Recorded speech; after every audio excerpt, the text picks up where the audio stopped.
Good morning, everyone, and thanks for being here today. Today, excuse me, today, say peace from Luke 10. Okay, so peace. I'm called Peter. Welcome to Not Church, Mysticism, no doctrine, no dogma, no Bravo Sierra. Deconstruction, reinterpretation. I speak mysticism with a Christian accent. I'm not religious. I'm a mystic. Not Church is for mystical experiencers, seekers, children of light, and those who long in their hearts for the unspeakable divine. Today, we look at when Jesus said, the teacher said, say peace upon this house. Now, peace isn't just an idea. Peace that surpasses understanding is experiential. And that's part of the point of Not Church, is to create a space for you and for me to share and to experience this peace with a capital P, to learn how to fill our bellies full of peace, and then to be able to live in this inner peace and spend this peace in our daily lives. So let's take a moment now to create some and to share some among us. So please join me by closing your eyes, breathing into a quiet place, and settling yourself, falling into your centering place, following your breath, slowly breathing peace into your belly, holding it there, exhaling into your single eye, slowly holding there and into your belly again. And let's begin together.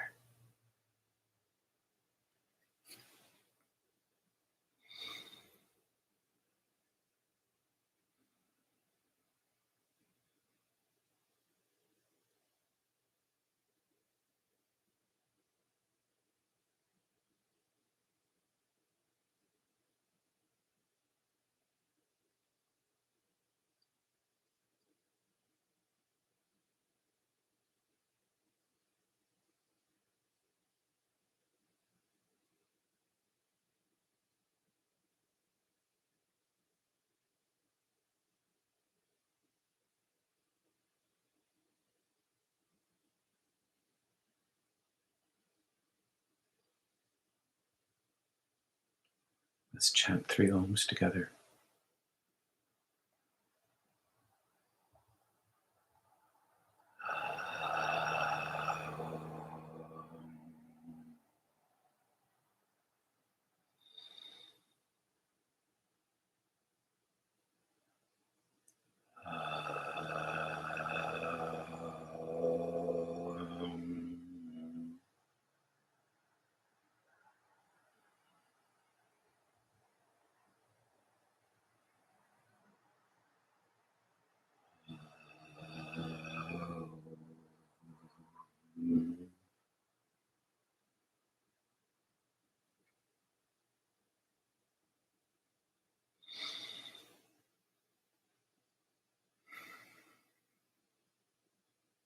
Say peace upon this house. Carve a channel of peace. Every day, a little more peace, a little more breath, a little more peace. Center your heart and intention on heaven. Aim at peace with a capital P. And every day you'll have peace for you, inside you, for yourself, to draw on like a water faucet, like a kitchen faucet flowing whenever you need a drink of peace or a glass of peace, of the water of life to share. And at first, your faucet may only give drops or a trickle, but turning the faucet on just a little bit more every day, and the spigot will flow and it will become endless.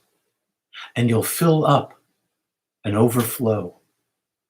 And the more that pours into you decade by decade, the deeper and wider the water of life widens in the pipe inside you. the bigger the reservoir inside you, allowing more of the water of life to flow in and through you, transforming your physical life and the lives of those around you, bringing heaven here. And we co-create this channel of peace inside ourselves through silence, through ohms, through our practices, through dissolving the layers of our false self, of our egoic mind. Our beloved, with a capital B, is so gracious as to need our consent to flow most fully. We have to agree to this. We have to seek this. We need to give God consent. And there are two ways, at least two ways, to open your channel of peace. And the first is by going inward, which is what we do here. And the second is by going outward.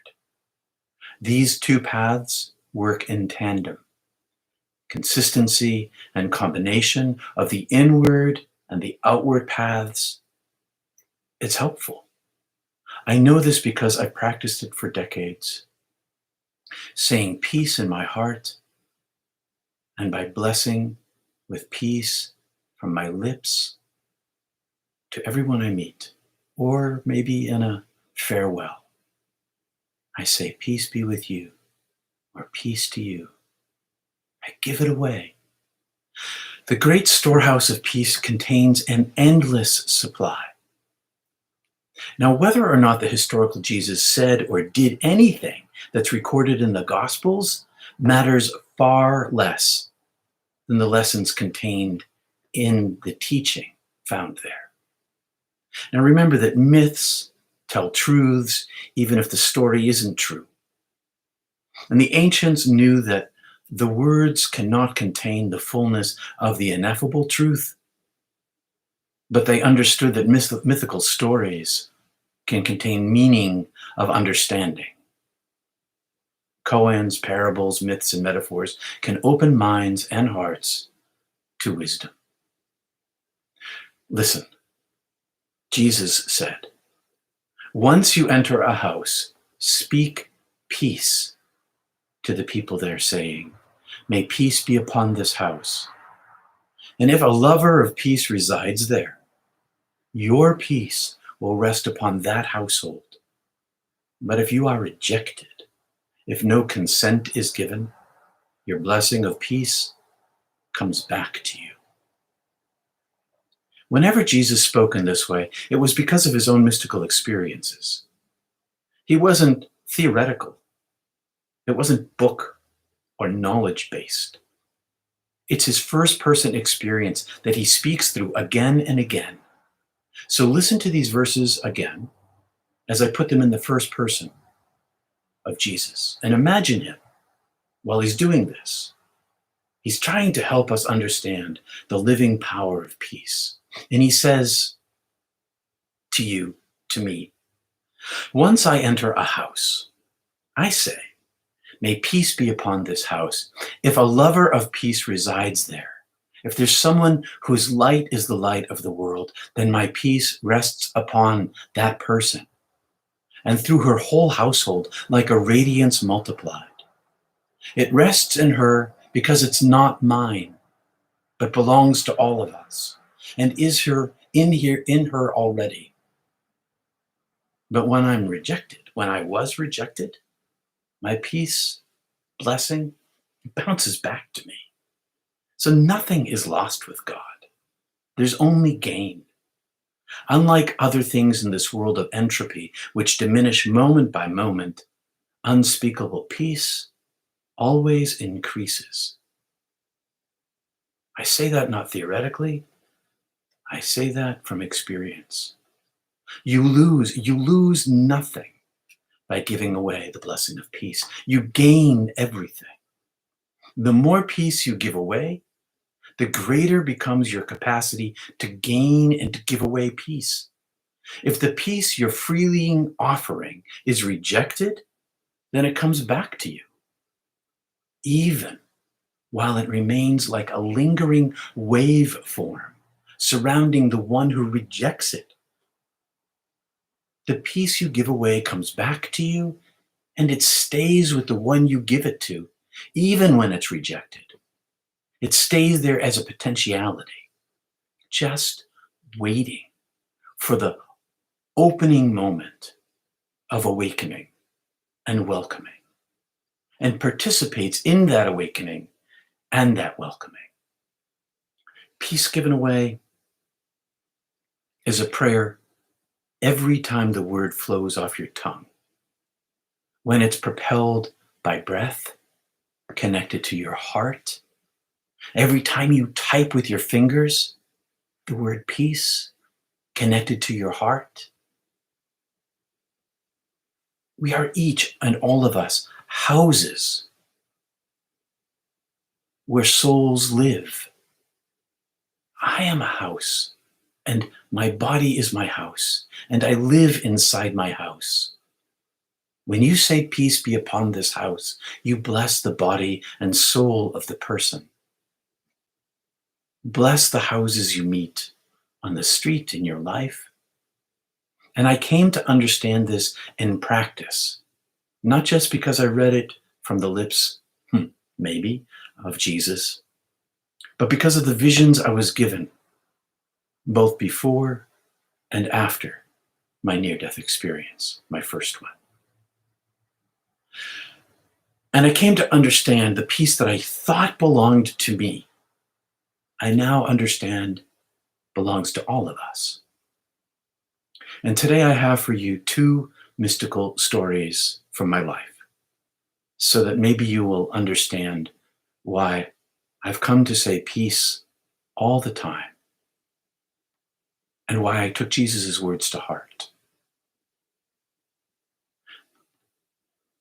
One day on the Appalachian Trail in March of '79, I was hiking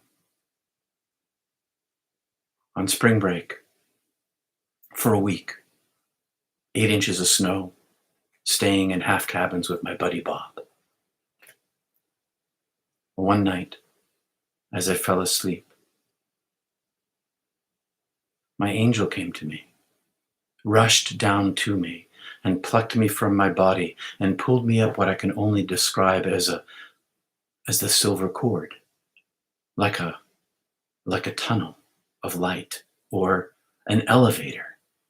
And the angel was the elevator box, but also the tunnel, and pulled me from my body and pulled me right up out of myself through the roof of the half cabin. I could look down and see myself. I saw the roof. I saw the trees. I was pulled up to the edge of the atmosphere of Earth and transitioned into a heaven, an infinite darkness.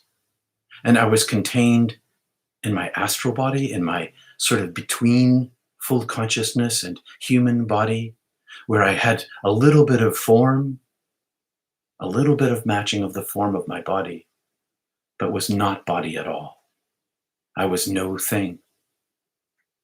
And I could see out of my eyes, and I could see the scene from outside of myself. And I was in a bubble. And this bubble was transparent. And a pair of hands appeared.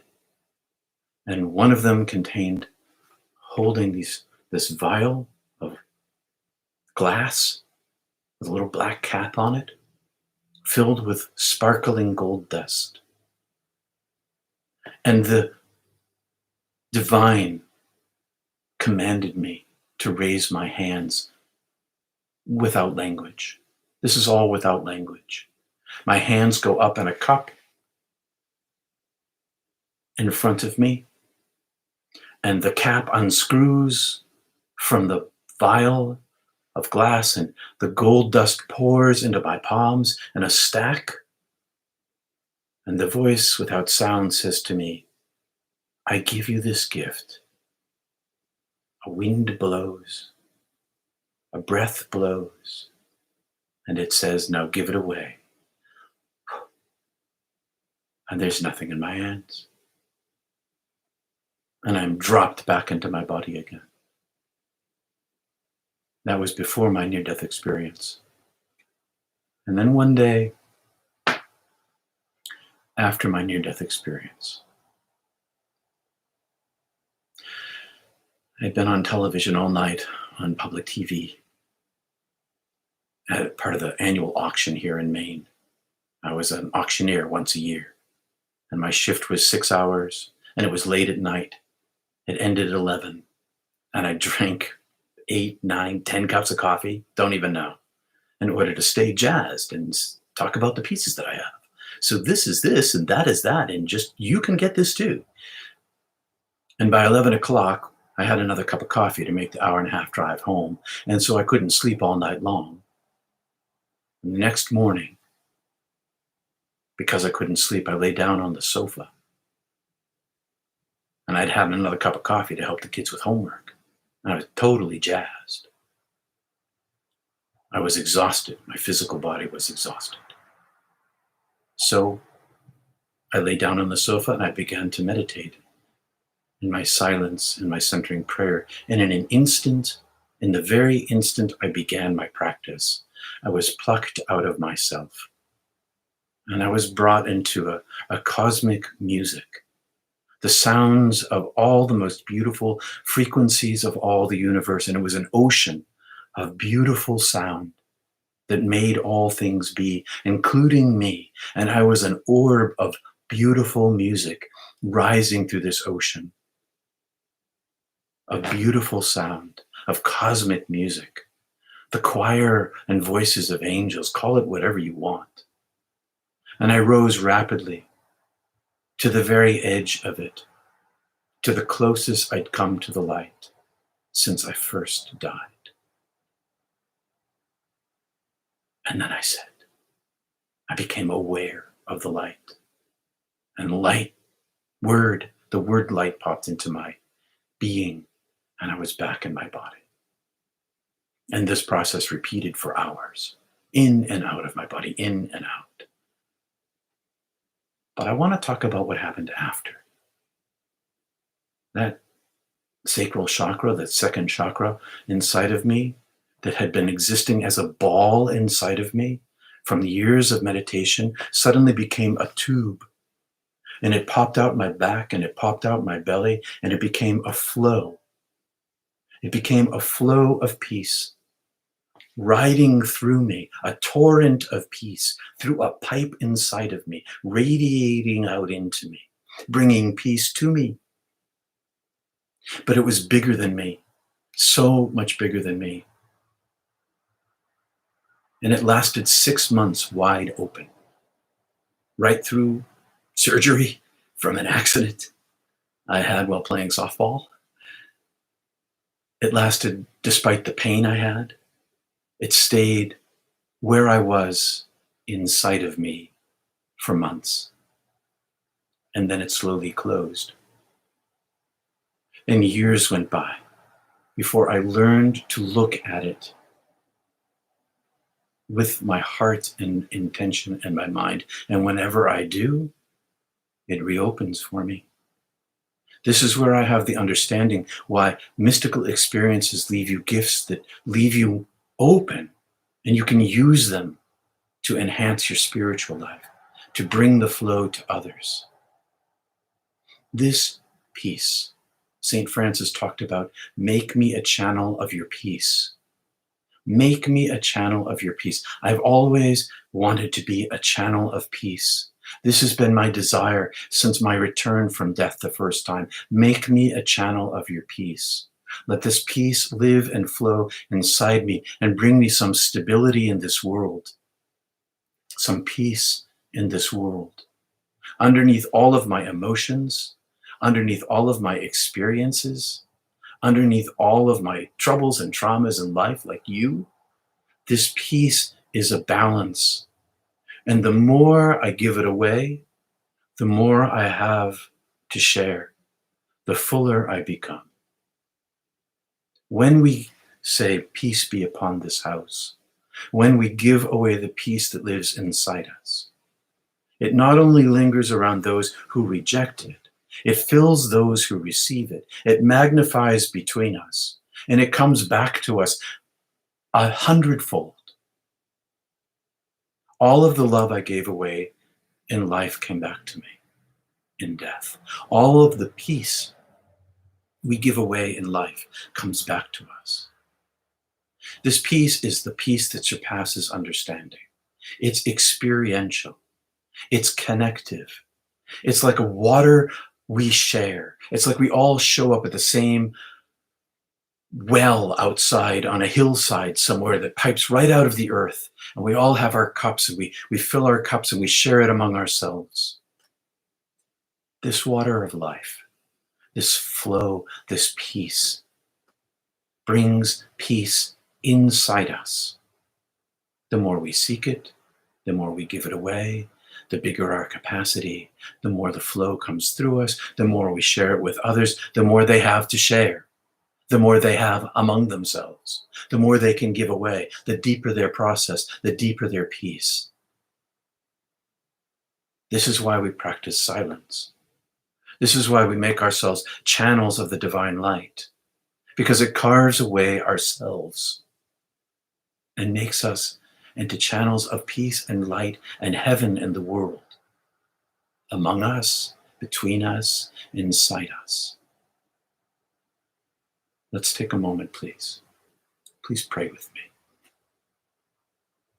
May your peace flow through us like rivers pouring out from the ocean of your love.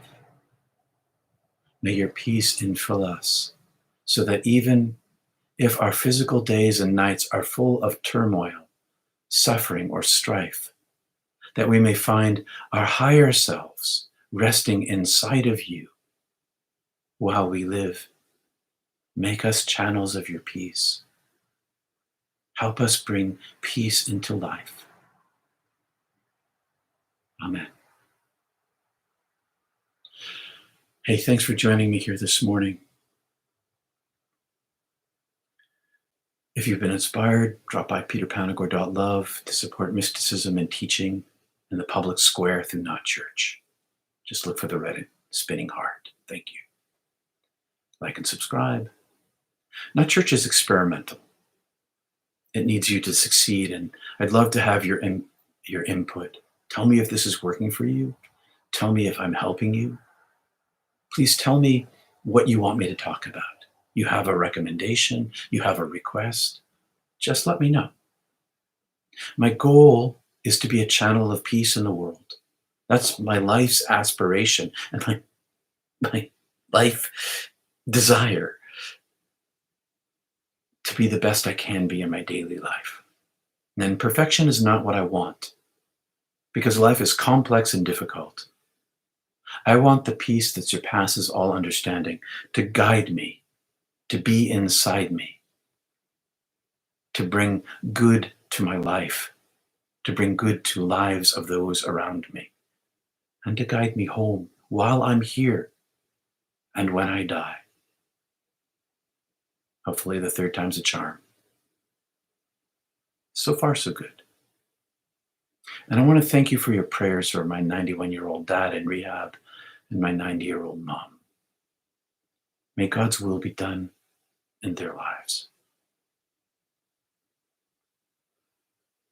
Now, peace is a foretaste of eternity.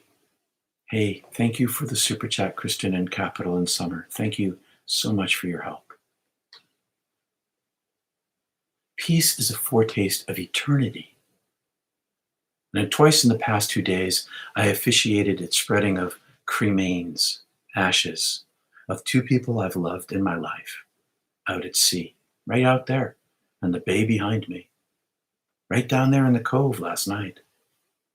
And the first was a 91-year-old dear heart. And she knew, because she sang in the choir at the church, that I preached barefoot behind the pulpit every Sunday so that I might be grounded. And she was one of the few, and she kept my secret because, it was undignified.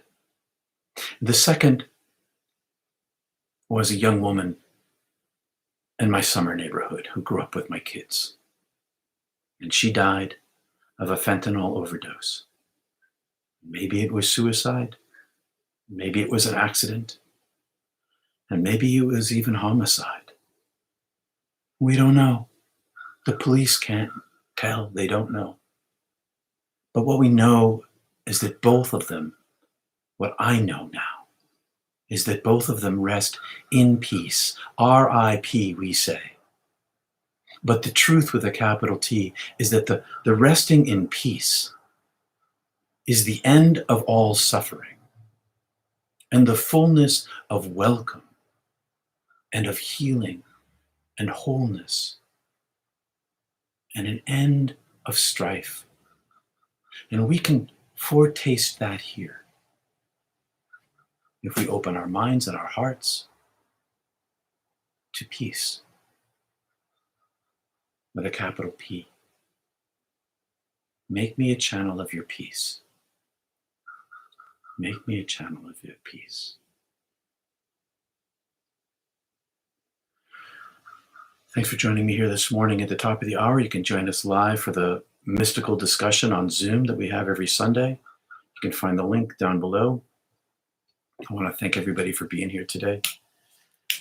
I'm going to take a look at the chat and see what's going on over there. I see the first thing I see is Kristen, peace within me despite the strife. And that is the superpower of peace. No matter what is going on the surface of the ocean of your life, way down underneath, this peace can flow like a balance, like a stream. I have a bit of a melancholy personality sometimes. Way underneath my melancholia, way underneath my joy, way underneath myself, this peace lives like the base of the ocean floor on which I stand. And my body may be buffeted, but my feet do not move. It's a powerful thing, this peace. Thank you, Ariane. Amen. Thank you, Peter. Sharon, Reverend, I would like to talk to you about mediums who say they communicate with the dead. Of course, the Bible doesn't approve. It does not. But I'll ask you, Sharon, do you know anybody who's ever been visited by a beloved deceased person? That's communication with the dead. Thank you, Susie. Thank you, Alfred. I know the Bible doesn't approve, but the Bible doesn't approve of a lot of stuff that happens that we know in near-death experience. Like, for instance, you're not supposed to trust the angel, the light that you see in the near-death experience. But we all do. Because it self-reveals itself as the divine light. It's self-revealing. Now, there are mediums that are fraudulent, but there are mediums that aren't. But I would ask you, what do you hope to gain by communicating with the dead? Now, if it's love and understanding, peace and connection to heaven, if it's warning in life, it's remembrance, beautiful. Yeah, I know the Bible says no, but the fact is, it happens. Mediums communicate with the dead. I have seen ghosts myself. I'm not a regular practitioner of that. I rather aim my heart at the divine. I rather aim my heart beyond this world. I rather aim my heart at peace and heaven than anything here, which is temporal and not lasting. This peace is lasting.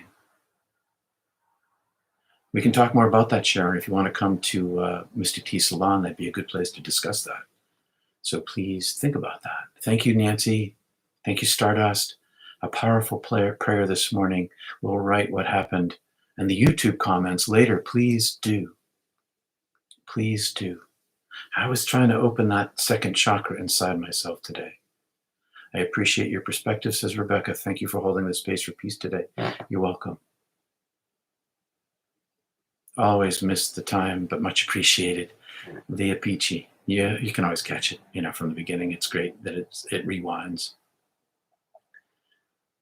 I appreciate your program and look forward to it each Sunday. Thank you, Marcia. I want to continue this because if it works for people. But I have to keep asking because I need to know. I need, I need feedback so that I can figure out directions and whether this is helpful or not helpful. So I thank you for saying so. Pray, says Tamra. Gratitude for opportunities to channel peace, even in turmoils, is peace, yeah. And the world's always in turmoil. She saw that stuff going on over there in Kabul, over there in Afghanistan, down there on the border, all over the world, in your own little town, in your own little house. We all need this peace so that when we face turmoil, when we face strife and suffering, we have a place to stand inside ourselves and survive.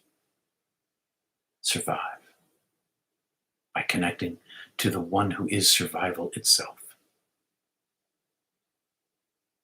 Do you cry even though you know that death is not the end when someone dies? Daniel, I do cry. I cry for myself, for my loss. If it's a dear to me, I cry. Not because I don't know where they are, because I do. And that brings me joy. But because I suffer their loss, because I'm a human being. When my sister died, Andrea, now I think it was 2007, in this very spot where I'm sitting right now, I got the phone call from my mom. And my knees went out from underneath me. I collapsed to the floor and I cried. Even though I know where she is, even though I know she's well, because I wanted her here. I know that's selfish, but love can be selfish. My emotions, I'm a human being. So I cry. But I'm a little different than other people because I know there is no end. And so, although I miss my sister, I know all's well. I live with this little bit of conflict, and I'm okay with it. Thank you for asking, Daniel. And yes, this peace that's grown inside me over my lifetime, as long as I keep my heart and mind open to it, it doesn't end. It doesn't. Because it's eternal. Because it's not temporal. Because it's not me. It's okay to grieve, even if you had an NDE. Yes, my deceased grandmother visited me 8 months after she passed, Sharon. Ta-da! Kaboom! Voila! Yeah. So, did you break the rules of the Bible? Did you, huh? Did you break the rules of the Bible, or did your grandmother? Or are those rules not really in existence? Because so many of us have visitations from the dead to communicate to us love and welcome and peace and beauty.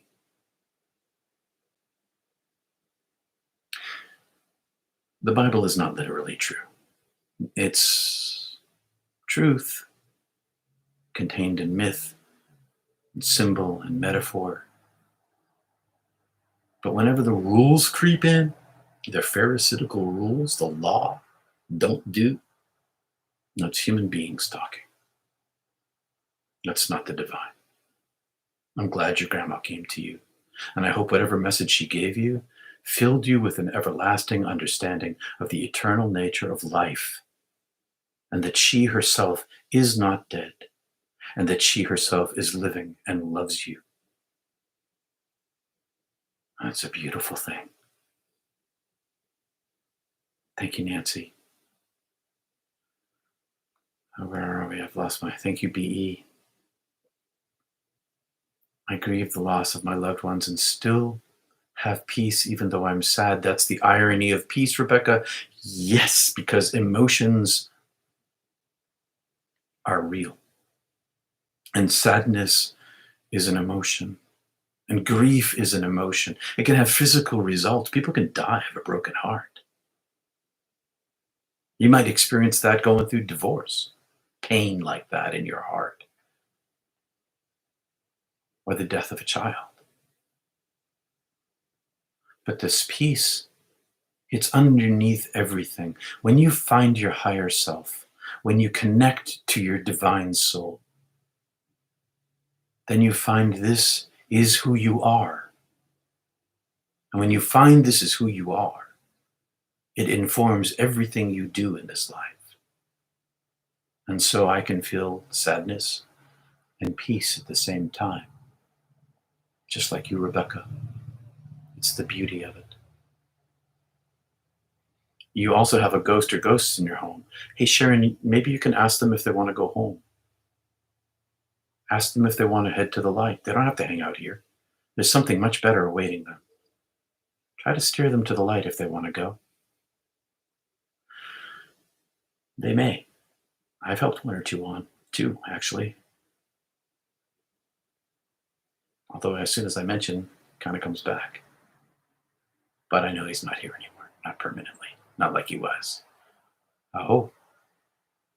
I don't know about the question. Thinking about it out loud. BE. Okay. How do I participate in Mystic Tea Salon? I haven't downloaded Zoom. You got to download Zoom. Download Zoom. It'll happen the first time you click the link. Go find the link in the description down below. It says Zoom link or something like that. Drop it in your browser. It'll open your browser and it'll tell you how to download Zoom. You download Zoom and it opens up. There's a password though, and you have to grab the password, which is also in the description. Hope to see you there. Loving this teaching on the living power of peace. Thanks, Willie T. This living power of peace, it's powerful. I like to liken it to Crouching Tiger, Hidden Dragon. If you've ever seen that film, Crouching Tiger, Hidden Dragon, there's this great scene where the two warriors, man and a woman, are running, flying, because it's a kung fu movie. They're running and flying through this bamboo forest, and they're 20 feet up in the air as they run from tree to tree. And the man, he lands on the end of a bamboo leaf, and he stands there, totally still. That's what this piece is like. It's like this standing on the firmness of yourself in the air of the world.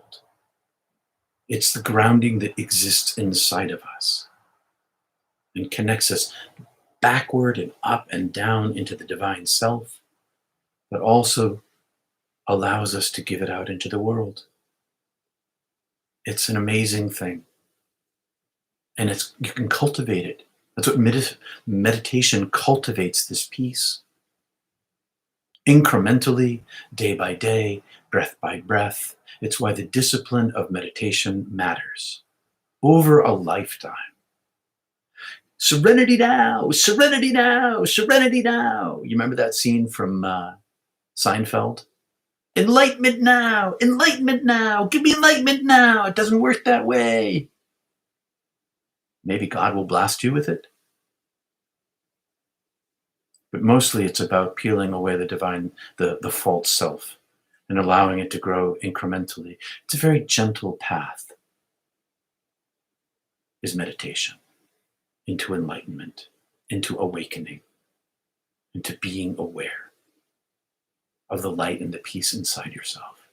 And then seeing it inside of everything and recognizing it as normal. There's this Zen saying, you've probably heard it. Van Morrison sings about it. First there was a mountain, then there is no mountain, then there is. When the peace becomes the reality of your being, then there is no conflict with it. It's just always been there. It's the norm. And it's powerful. And it's lasting. And it surpasses everything I can ever say about it. And it's not the peace of the world. It's not the cessation of war. It's not the cessation of violence. It's the peace of self. It's the peace of the divine. It is the divine self. How does battling against principles and powers affect our peace? It doesn't affect it at all. You can be a peaceful warrior. A person can be a peaceful warrior. And that's what all those kung fu movies are all about. That's what the Crouching Tiger, Hidden Dragon's all about. He's the peaceful warrior. You can fight against the principalities and powers. As long as your center remains in the peace, and in that peace, you become less reactive, more generous, more humble, more courageous, stronger. You can do both. I fought powers and principalities from my place of peace. I don't know how else I could have done it otherwise. I would have failed, but that's what would have happened. So yes, cultivate the peace inside yourself, and you're going to find strength inside there. You are one of the people on this earth who have been beneficial in bringing back to spirituality and the wonders of God. Thank you. Hey, thanks, Artist Tom. It's my job. I didn't realize I was contracting for this job when I said I'd like to come back, but there it is. So I think that there's more of us. I think there's lots of us like me, because I'm like you. It lives inside of all of us. Every single one of us can open up to the divine presence. It's a powerful, powerful thing, far greater than me. But thank you, Artist Tom. Sharon, do you have an iPad? You can download it in apps, or you can on your computer, says Kate. Yep. I lost my place. How did I lose my place? But I did. There it is. Yes, your work and message is important and helpful to me and belief, if most of us, not all of us here now. Thank you. I am. Thanks, Mary. I do need to know that this is helpful to you, because if it's not helpful to you, then there's no point, or I need to figure out a different way to do it. So thank you. And if you have suggestions, please send them in. I'm open. I'm open to critique. When I first moved to Deer Isle, Maine, and I was the young minister, I wrote some piece that went out in the newsletter, and I didn't have it edited.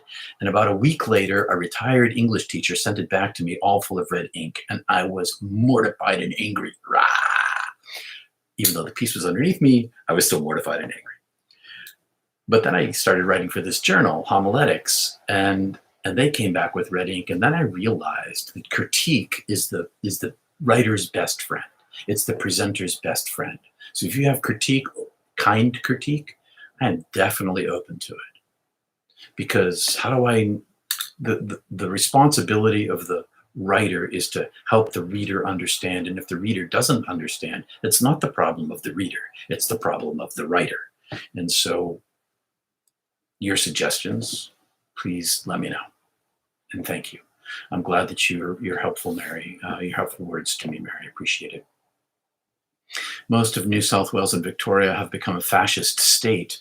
It's scary in Australia now, and we need peace. God is always here, Leah Beachy. God is never not here. There is nowhere where God is not present. If God is not present, then there is no thing there. All things are divine. All things are made of the divine presence. All things radiate with the love and the peace that is underneath, hidden from most people, from the majority of people. And I think of Dietrich Bonhoeffer. I don't know what's going on down there in Australia, but I think of Dietrich Bonhoeffer, who was imprisoned by the Nazis, by real, serious fascists, who died in prison. And even in prison, he found peace inside himself. Peace is that which you carry inside yourself and the kindness you give to others, even in the face of strife. Keep finding, keep seeking. Find it inside yourself and share it with others. Cultivating peace to me is like cultivating a garden. It requires some work but yields big rewards. Rebecca, exactly. Exactly. How you treat your soil, how much water you put in it, whether you weed it, what kind of seeds you use, all those things matter in garden life. And there are things you can't control, like slugs. I put out beer for the slugs, not to get them drunk, but to send them on to their next incarnation. But it is pieces like cultivating a garden. It takes time, it takes care, it takes attention. If you got diagnosed with cancer, would you deny treatment or take your opportunity to go to the afterlife? Depends on the cancer. It depends on the cancer and what my responsibilities are here and how old I am. If my granddaughter and my family still need me to be here, I would probably take the treatment. But if I'm 85 years old and the treatment's going to ruin my health, probably not. I mean, I'm kind of hoping that I get to not have to stay here for a long period of time. Past 85, if I live to 90 and I'm in good health, I'd be happy to stay. But if I'm not, then I'd rather not stay. I might get cancer. I don't know. I could probably die of a heart attack. That's more likely. Um, it all depends on the people around me. That's my answer. If they still really need me, then I would take the treatment up to a point. But if they don't, I don't know, maybe I'd go. I don't want to die a long, painful death, though, if I can help it. I've seen plenty of those.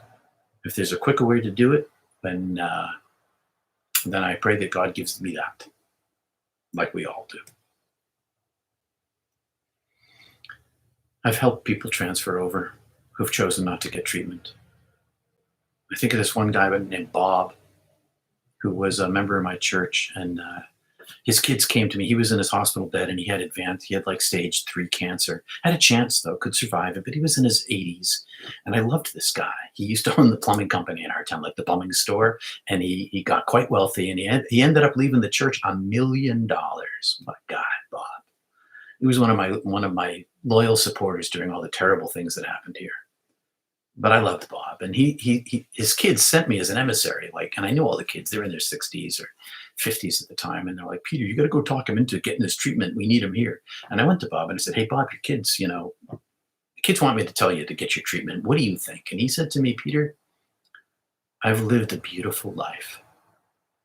I've spent my entire life waiting to go home. And he was not a near-death experiencer. He came to faith through belief. And his heart opened over his lifetime. And he found the joy of beingness. And with those beautiful blue eyes of his and a smile on his face, he said to me, I choose to die, Peter. I've spent my whole life preparing for this. I'm not going to shirk now. I love that about him. He's one of my personal angels in heaven. I'm pretty sure of it. I've come to understand the Bible as a collection of archetypal stories that give us instruction how to reach life's critical moments, how to react in life's critical moments. Much more useful that way, says Wendy. Beautiful. I'm going to read that again. I've come to understand the Bible as a collection of archetypal stories that give us instructions how to react in life's critical moments. Hey, I've been listening to Adyashanti and the CD that you sent me, Wendy. Gospel of John. Thank you. I've always thought music, Frisian, the chills you get represent your yearning wistfulness for the harmony of the creation song. Oh, that's beautiful, Wanda. That's beautiful. Wow. I believe cancer is manifested, so he would have to manifest that disease subconsciously. Maybe, Allie, maybe you went out in the sun too many times between 0 and 18 and got too many sunburns and get skin cancer and melanoma. Or maybe you smoke your cigarettes, that's a manifestation of it. Or you chew tobacco and they get it in your jaw. Or you suck in asbestos. Or maybe you manifest it. But mostly, I think there's a lot of DNA and environmental exposure. There are clusters of cancer. Like I live near a cluster of cancer. There's a nuclear power plant up the river from me, or used to be. There's still a storage facility there. There used to be a cluster of cancer here. I don't remember what kind it was. Nuclear. Hey, DX, I had a near-death experience and witnessed the peace. Oh, yeah. DX, you know what I'm talking about. And then so we have these mystical experiences, near-death experience, mystical experience, or maybe through psychedelics, or however this happens to you, that you taste the truth of peace, then it takes cultivation of that peace to open that channel wider and wider and wider, and make that reservoir deeper and deeper, in order to share it, to give other people the depth and the stream and the flow, because it's not ours to keep, it's ours to share, to give it away. Give it away, give it away, give it away. DX, I'm so glad you're here and said that. I've got about 10 minutes left here before Mystic Tea Salon. Wendy, Sharon R. I helped my mom release from this earth a couple of years after she passed. It was very beautiful. Check in with Peter to get you moving forward on that, if you wish. Has your sister come to you in signs? My sister hasn't come to me, but she's come to my mom and my dad several times, including asking forgiveness for the things that she did and to hurt them, because she didn't understand the pain that she was causing. Only in reflection in the afterlife did she understand the suffering that she caused on earth. And she came to visit my mom with my grandparents, my Baldwin grandparents, Grandma Baldwin and Grandpa Baldwin, and they came kind of behind her to support her and presented apology to my mom, which my mom accepted and healed her. It's beautiful. But no, Andrea has not come to me. I guess I don't need her. I don't know. I don't know why she's not showing up. I've got a few minutes left here. Laurie, my mom has cancer. She's chosen treatment. She has an example to others on how to praise God no matter what. I would say her faith is stronger today, and so is her peace. That totally happens. The gifts that come with cancer, they call them the gifts of cancer. They can come with strength and peace. It's so incredible when you face your mortality and you understand and you aim your heart at the divine and the crisis of your life, the facing of your mortality. This opening can happen, like your mom, Carmen, and she becomes this channel of peace in the world. I've seen it a bunch of times. That is so wonderful. When we're able to hold peace, others have temporarily lost that peace, can remember it and come back to us and look for it for comfort, says Rebecca. That's right. That's why we share it, because we can get isolated out from it sometimes. And then in a community context, we can bring it to each other. It's not me telling you what the theology is supposed to be or what the Bible means. It's not what I'm talking about here. It's this sharing of the divine experience itself. It's exactly what you're saying, Rebecca. It's being a channel of peace in the world, holding a place for peace and being able to share it with others. And it radiates and magnifies itself. It's so incredible. This is what I'm trying to talk about every single week. This is what I'm trying to say every single time. It's real. It's realer than real. It's reality with a capital R. Your angel gold dust has gotten in my eyes and ears. It's God's dust. It was mine only temporarily. I never really had possession of it, but things can. It makes a difference to see and hear. They're only irritants if they cling to limitation. Oh yeah, achoo, achoo. You're funny, man. I have a phone only, Sharon. You can do it on your phone. You can Zoom on your phone. Love to see you. And you can phone in too. There's a phone number there to phone in and like listen in and not look. Peter, the artist of the word, which reaches the soul. Thank you. Oh, Karen. Just doing my job, working for God. Thanks for liking the video this morning, you people who did. I appreciate that. Hey, Jim, could you say a few words? I do have a few minutes left. Can you say a few words about St. Francis and what inspired him to write his prayer, Lord, make me an instrument of your peace? I'd have to re-look up why he wrote that prayer because I don't remember. But I do recommend reading the Little Flowers of St. Francis. It's a very thin little book that is an expletive of his life. And I was more interested in singing. I used to sing that prayer, and I wish that I could sing it now, but I don't remember all the words off the top of my head. And you might not want to hear me sing anyway. But I think that Francis was expressing the truth that was inside him. And let me see if I can very quickly gather those words. Prayer of Saint Francis. Maybe I should spend some time one of these days talking about the prayer of St. Francis. And let's see if I can pop it up here. It says, Lord, make me an instrument of your peace. Make me a channel of your peace. Where there is hatred, let me sow love. Where there is injury, pardon. Where there is doubt, faith. Where there is despair, hope. Where there is darkness, light. Where there is sadness, joy. O divine Master, grant that I may not seek so much to be consoled as to console, to understand, to be understood as to understand, to be loved as to love. For it is in giving that we receive, it is in pardoning that we are pardoned, and it is in dying that we are born to eternal life. This is the prayer of my life. I know I should have it memorized, but I don't at the moment. This prayer summarizes everything we're trying to do and say here. I think this prayer, Jim, was an expression of his mystical life, his understanding of selflessness, his giving of all of these powerful gifts of the Spirit. You're welcome, Andrew. Thanks for you for being here today in the wonderful chat. Thank you, Self-Luminosity.